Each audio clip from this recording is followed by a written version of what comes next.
Hei, salutare tuturor, ăsta Andrei și bine v-am găsit la un nou episod din Minecraft. De data asta vom începe o serie de Skyblock pe serverul play.minecraft.romania.ro. Și da, o vom face /ism și vom începe această serie de Skyblock. Și da, eu încă aștept să vină luni, adică mâine, pentru că o să mă duc la cinematograf, la Mac, o să filmez și o să o pun pe YouTube, sper că o să vă placă, dar o să vedeți voi mâine chestia asta. Nu vă bat capul de acum. Și da, spargem copacul și o să facem un generator.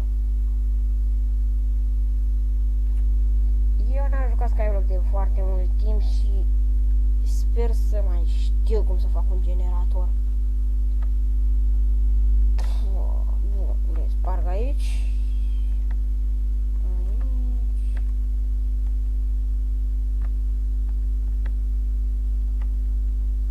Stația 2.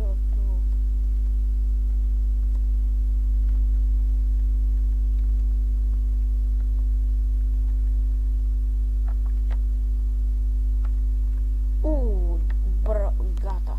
Fraților, am făcut un generator.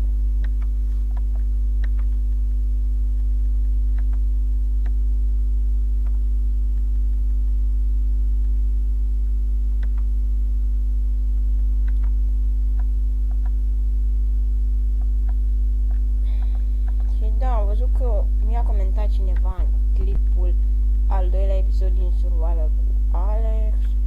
Și da, aceea nu era mama mea, era mama lui Adi, care, cum îi spune, era spărat pentru că el nu-și făcuse temele și ea vrea să facă, că dacă nu lăsa pe calculator de aici.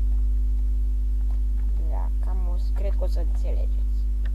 Și da, tot ziceam lui Alex să închidă, el tot intra în conf. Și dacă o să mai se întâmple asta vreodată, o să închid confa aceea și o să fac o altă confă cu Alex. Și da, trebuia să mă aștept la chestia asta.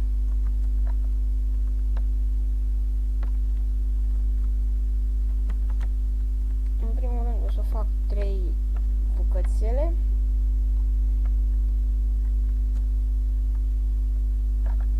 Și acum o să fac bețele.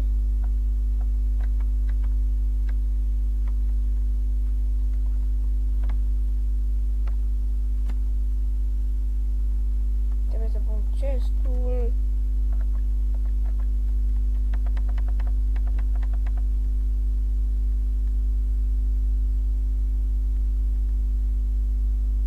Și da, vreau să știți că lagul ăsta cu care mi se mișcă este pentru că mie mi s-a stricat laptopul.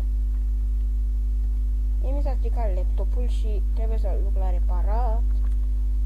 Deci da, după ce va veni de la reparat peste câteva, să zicem, săptămâni, luni, nu voi mai avea probleme cu lagul, va merge foarte bine, eu mă voi auzi destul de bine, nu voi mai filma cu OBS-ul și vreau să-mi spuneți în comentarii un program bun de filmat, pentru că OBS-ul îmi provoacă mult lag. Mie Minecraft-ul mi se mișcă în 100 de FPS-uri, dar când filmez cu OBS mi se mișcă în 50. Și aș vrea să-mi recomandați un program de filmat care să nu-mi provoace lag. Vă rog frumos. Și da, cam atât cu acest episod de Skyblock. Nu uitați să vă abonați, să lăsați un like, uitați skin-ul meu. Și da, cam atât cu acest episod. Nu uitați să vă abonați.